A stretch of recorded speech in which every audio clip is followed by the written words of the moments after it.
सीहोर में एक कॉलेज छात्रा से दुष्कर्म और धर्मांतरण के लिए दबाव बनाने का मामला सामने आया है। अहमदपुर थाना अंतर्गत एक युवती के साथ उसके घर के सामने रहने वाले मुस्लिम युवक ने दोस्ती बढ़ाई, फिर उसके साथ दुष्कर्म किया। एक दिन आरोपी के भाई ने देखा तो उसने भी मासूम युवती को शोषण करना शुरू कर दिया। उन्होंने धर्म परिवर्तन के लिए दबाव बनाया और मना करने पर परिवार को मारने और फोटो वायरल कर बदनाम करने की धमकी दी। साथ ही मंदिर जाने और पूजा पाठ करने से मना किया। इतना ही नहीं, गांव की मस्जिद के हाफिज ने उसे बरगलाते हुए मुस्लिम धर्म अपनाने को बाध्य किया। मामले की जानकारी विहिप और बजरंग दल कार्यकर्ताओं को लगी। उनके हस्तक्षेप पर पुलिस ने तीनों आरोपियों को विभिन्न धाराओं के तहत प्रकरण दर्ज कर गिरफ्तार कर लिया। छात्रा ने पुलिस को बयान दिया कि वो सीहोर की रहने वाली है। भोपाल के एक कॉलेज में बीए सेकेंड ईयर की छात्रा है। 2022 में घर के सामने रहने वाले जुबैर मंसूरी पिता रफीक मंसूरी ने दोस्ती का झांसा देकर उससे बातचीत शुरू कर दी।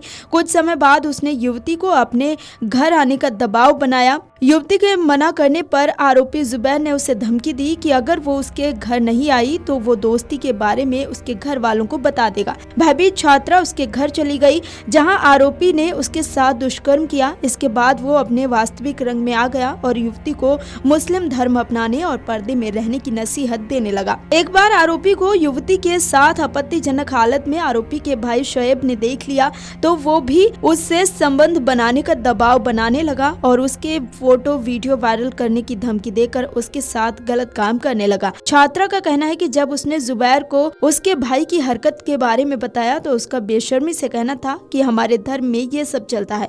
इसके बाद से दोनों आरोपियों ने छात्रा का लगातार शोषण किया। पीड़िता ने कहा कि 2024 में एक दिन जुबैर ने मुझे अपने घर बुलाया। वहाँ मस्जिद में रहने वाले हाफिज साहब आरिफ से मिलवाया। उन्होंने कहा कि तुम मंदिर मत जाया करो, पूजा पाठ मत किया करो, कलमा पढ़ा करो। उन्होंने बहुत बार जबरन कलमा पढ़वाने की कोशिश की। उन्होंने कहा कि हमारे रीति रिवाज सीख जाएगी तो तेरा निकाह जुबैर से करा देंगे। फिर उन्होंने युवती का नाम जैनब मंसूरी भी रख दिया। छात्रा के मुताबिक कुछ समय बाद जुबैर ने इंस्टाग्राम पर जैनब मंसूरी के नाम से आईडी बनाकर दी। पीड़िता ने कहा कि उसने आईडी बनाकर चलाने के लिए दिया। मेरे साथ हुई घटना को काफी समय हो गया है, इसलिए मुझे तारीख याद नहीं है। इस मामले की भनक विहिप और बजरंग दल के कार्यकर्ताओं को लगी तो उन्होंने छात्रा के परिजनों से मिलकर छात्रा को उचित कार्रवाई के लिए समझाया। दोनों भाइयों के शोषण से तंग आई छात्रा ने आखिरकार थाने में आरोपी जुबैर और उसके भाई शोएब के अलावा मस्जिद के हाफिज आरिफ के खिलाफ प्रकरण दर्ज कराया। पुलिस ने आरोपियों के खिलाफ पॉक्सो एक्ट सहित अन्य धाराओं के तहत प्रकरण दर्ज कर उन्हें गिरफ्तार कर लिया है। इस मामले में विहिप नेता सुनील कुमार शर्मा ने बताया कि जिले में खुलेआम लव जिहाद को बढ़ावा दिया जा रहा है। पूर्व में भी ऐसे कई मामले सामने आ चुके हैं जिसमें हिंदू महिलाओं और नाबालिगों को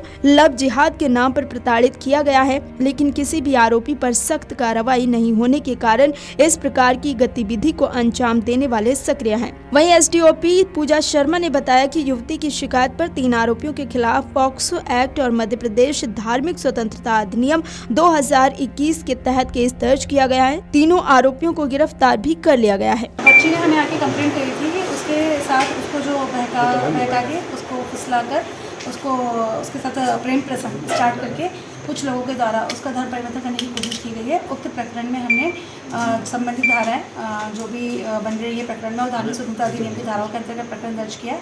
प्रकरण में लिप्त तीनों आरोपियों की गिरफ्तारी की जा चुकी है। मैम, इस पूरे मामले को लेकर किस तरह की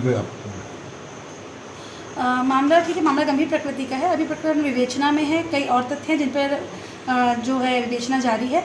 जो भी तथ्य आएंगे उस पर हम अग्रिम कार्रवाई जरूर बनेगी, उसको विधि सम्मत तरीके से करेंगे। अगर आप ये वीडियो YouTube पर देख रहे हैं तो हमारे चैनल को सब्सक्राइब करें और बेल आइकन को दबाना ना भूलें। अगर आप Facebook पर ये वीडियो देख रहे हैं तो हमारे पेज को लाइक करें।